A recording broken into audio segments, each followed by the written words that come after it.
That one statement sounds like the warning sirens before a hurricane. 190 centimeters of pure violence in tow. As if that weren't enough, the comment reads like a prophecy from the future, and not one anyone's exactly looking forward to. Because when this guy shows up, someone else's night ends in ruins.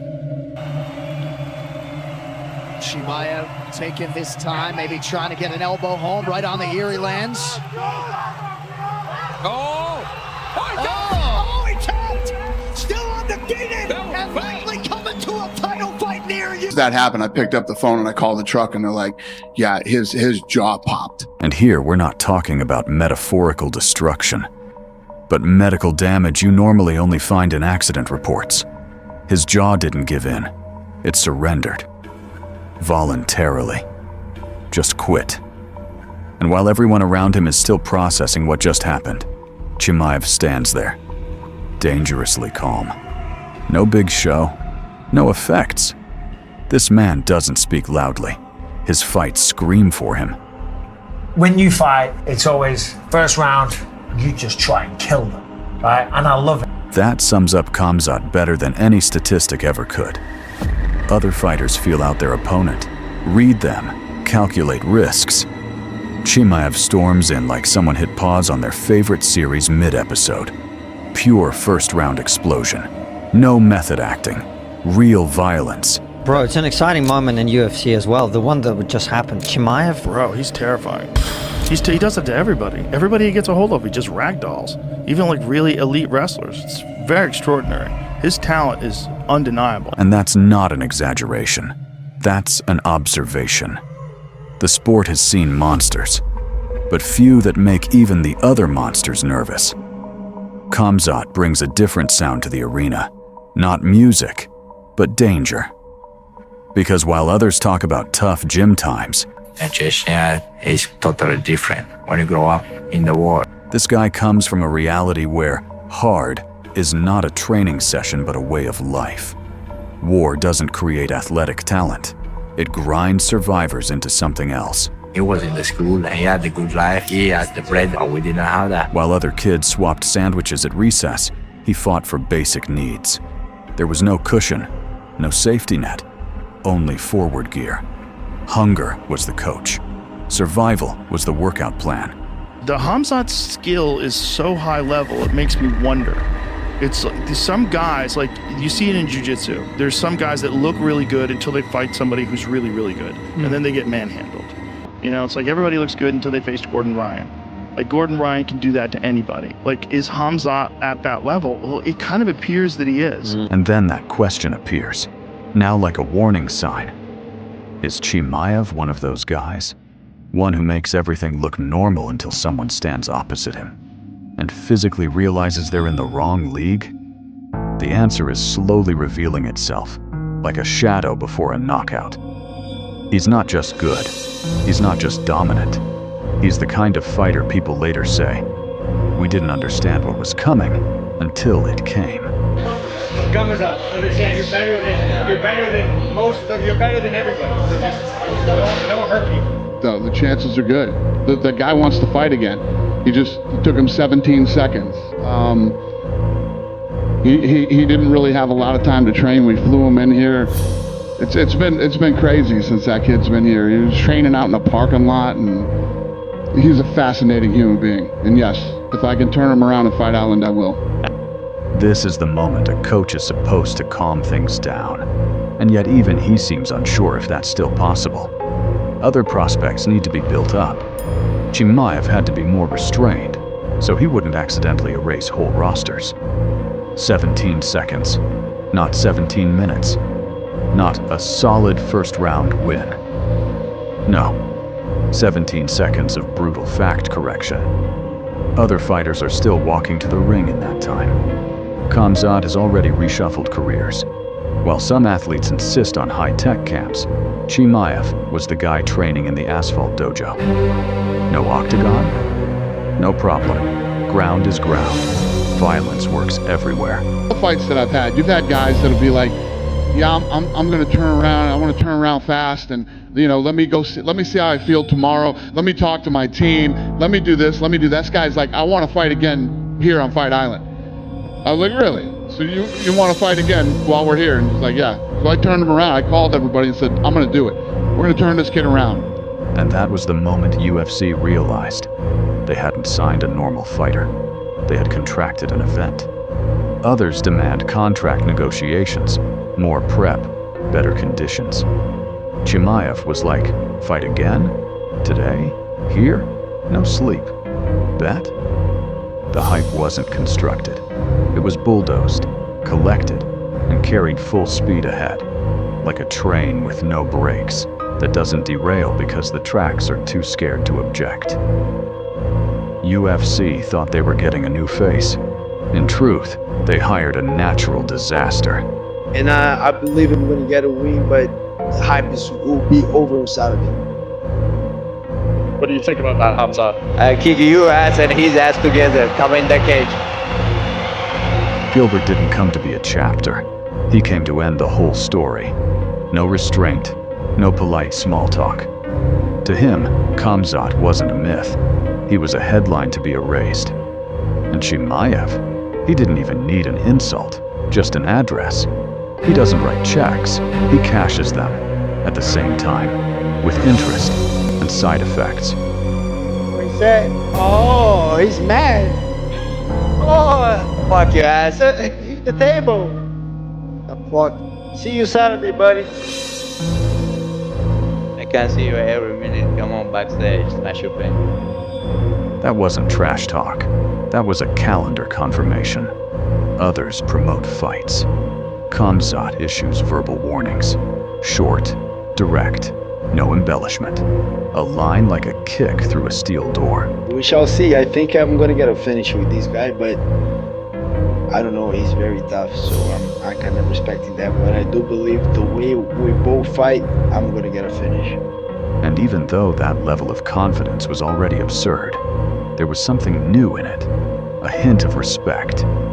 Not the polite kind. The kind hunters have when they know the prey might bite back. I've seen them all. I've seen the good ones. And this kid has it. He is a wrecking bull. I mean, this is domination. It really is. This kid is special. He's different than any fighter I've ever seen. You know, when you talk about world class, you talk about Gilbert Burns, he's world class everywhere. I respect his skills. He's like one of the best guys, but not my level. King is coming for you guys. There is not a spot in the Octagon that Gilbert Burns can't compete with everybody in the division. He started out as a 4-time world jiu-jitsu champion, but along the way, he's become one of the scariest strikers in the 170-pound division. Khamzat Chimaev, minus 525, the betting favorite at close against Gilbert Burns. Burns maintaining his composure, and for the record... Kick there by Chimaev. Oh, wow! Straight right hand drops Burns. Oh, Gilbert, big ground strikes now from Chimaev. That got Chimaev's attention. He caught him in the middle of the kick. We're getting a round 2. Wow. That's a fight. All right, round 2 here. Henry Hoof calling for some body work out of his pupil, Gilbert Burns. Yeah, because it's a power shot. Oh, Gilbert right hand counter from Burns. He got stung. Gilbert tagged him. Gilbert's got to be careful. There's a lot of time left in this round. Yeah, and we got to remember, we still got 2 title fights after this. Shout out to my JC goodness. Santana, Tagged him with Institute the right of Human hand. Performance. Oh, he almost tagged him with that second one. Pretty good counter right from Gilbert. This is the craziest fight that I have ever called. 100%. Burns still throwing fire, blood in that right eye causing issues. Oh, Khamzat tagged him. What a fight! Khamzat Chimaev and Gilbert Burns go to 415, and a nice man's built to Undefeated!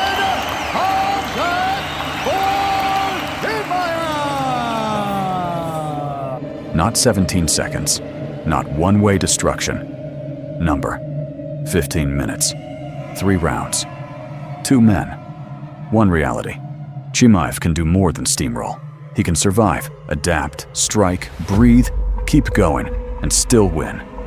And in that moment, the MMA world grasped something important.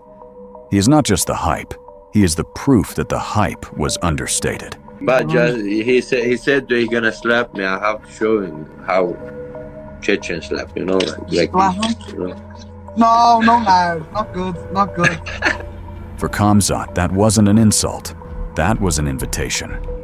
Other fighters threaten. He demonstrates. And when someone talks about slapping, he turns it into a lesson in jaw physics.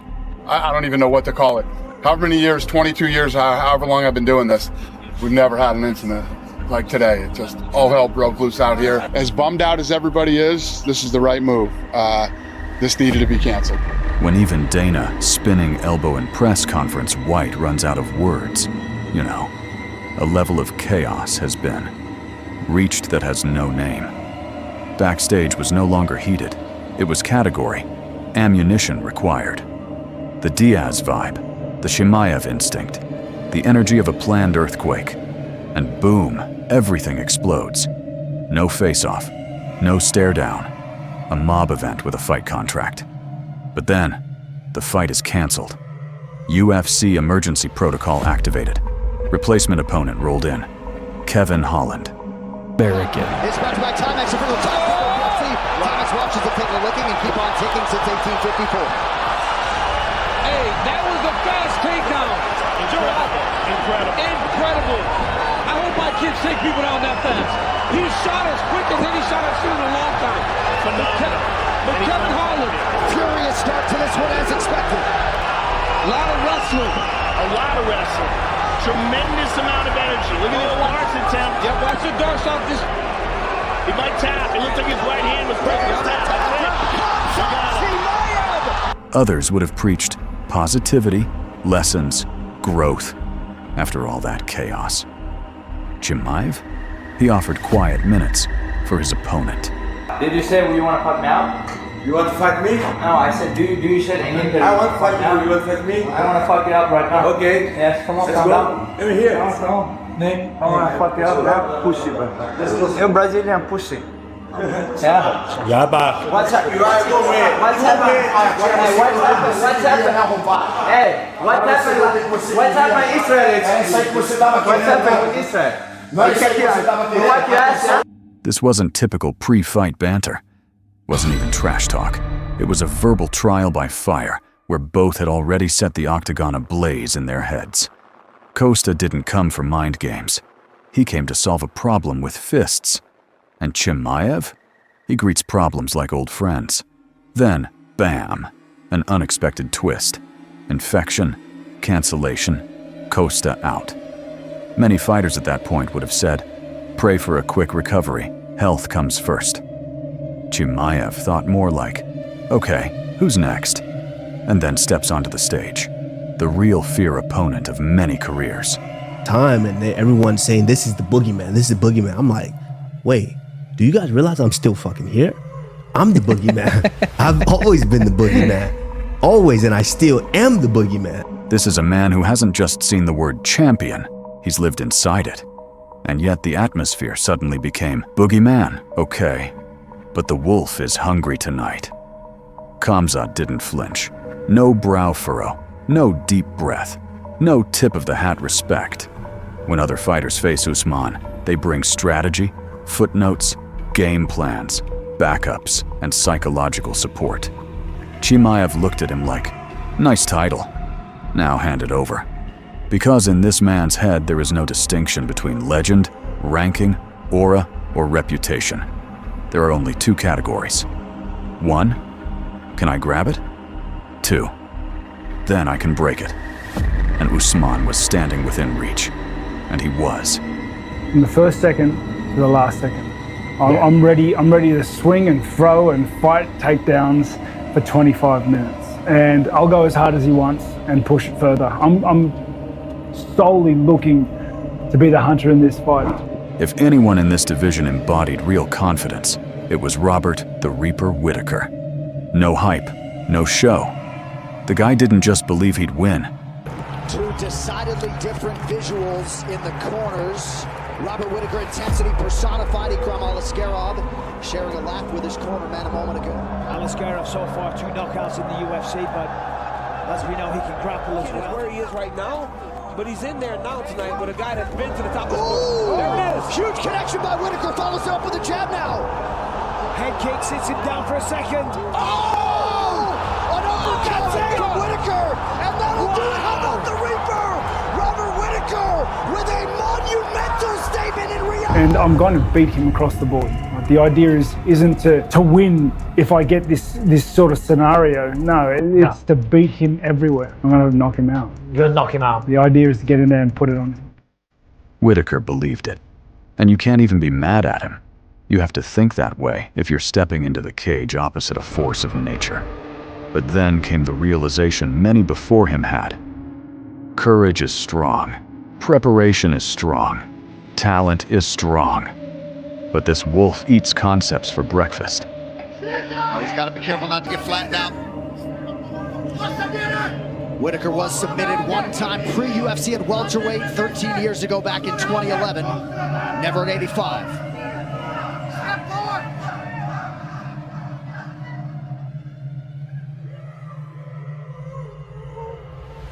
Chimaev taking his time, maybe trying to get an elbow home right on the ear he lands.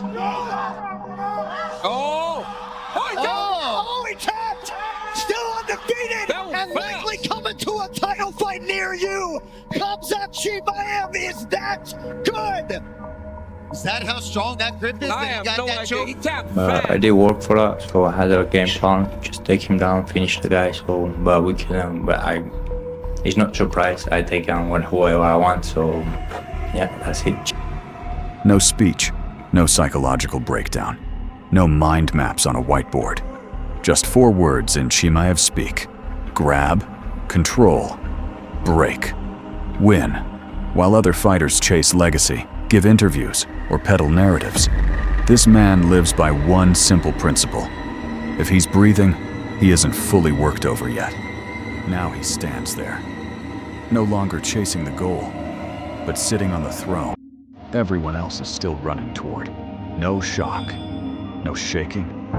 No, I can't believe it, because this moment was never a fantasy for him. It was an appointment. The belt wasn't a dream. The belt was a pickup order. No poetic victory speeches, no dramatic coronation. Just this cold, brutal certainty. He never wondered if he would become champion, only who would try to stand in the way when he did. And while the MMA world was still debating, analyzing, calculating, the verdict had already been delivered. The wolf didn't knock on the door. He kicked it in and made himself at home.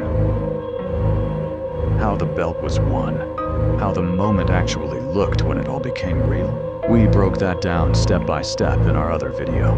The link is waiting for you. Don't miss it. What happens now? Let's just put it like this. The UFC isn't entering an era. It's entering a disaster protocol. Because now the question isn't, can he do it? It's only, who survives and for how long?